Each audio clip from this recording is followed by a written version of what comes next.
the main difference with the 1970s is that we left the gold standard in the 1970s, and since then we've been in an economic model, global economic model that leans on the U.S. dollar heavily. So to pull on that a little bit, the U.S. dollar cycle has been sort of one of the main drivers of relative asset class performance, and so the last 10 to 12 years we've observed U.S. dollar being very strong, and then the U.S. 60/40 being sort of the dominant, the only game in town, along with U.S. Real estate and so on. And then now all of a sudden we are seeing inflation and more dispersion across asset class returns. What are your thoughts on that? And if you could comment on the U.S. dollar specifically, and to what extent do you think that perhaps sanctions, and not to get into the merit of the sanctions themselves, but the more the U.S. dollar becomes weaponized, the more it drives other countries to seek alternatives from the U.S. dollar, and how that might play out from an asset class perspective?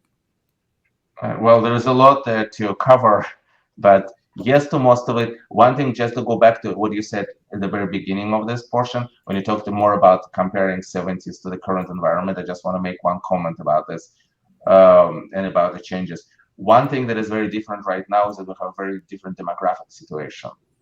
We don't have a huge amounts of people entering labor force like in the 70s. So the growth potential is much worse. So we're kind of facing this, but with much worse potential growth. But as you say, economy dollar has, there is no like gold standard or anything like this. There is a kind of new world order.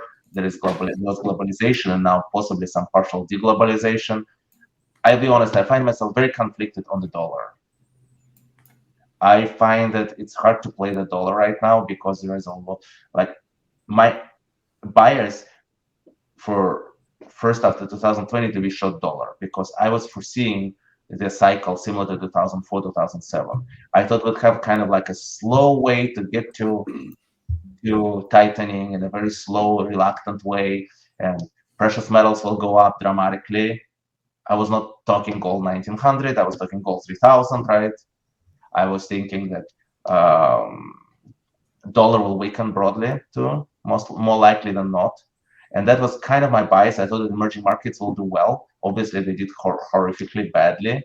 I thought they would do well, like as they did in 2004, 2006. And I had to kind of reposition and rethink my thesis and start being a little bit more pro-dollar when I realized that, well, it looks like they're going to be really hawkish.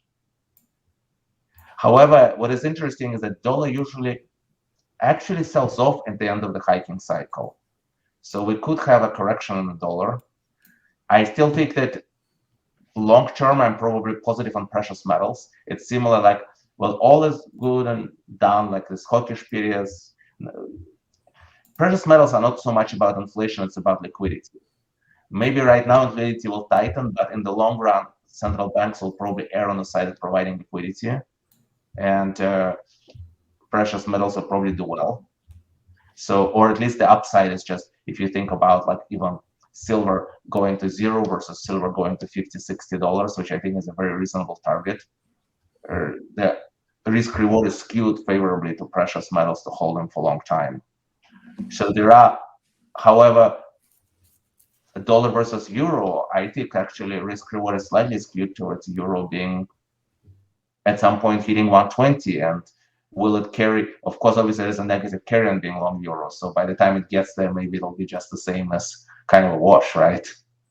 But I don't think, if you think that rates in US are not going to go as high, what I'm having trouble with, for example, thinking about dollar euro is because if you make an assumption that the hikes will be as aggressive as they are, you probably want to be actually long dollar against currencies which are not hiking so much.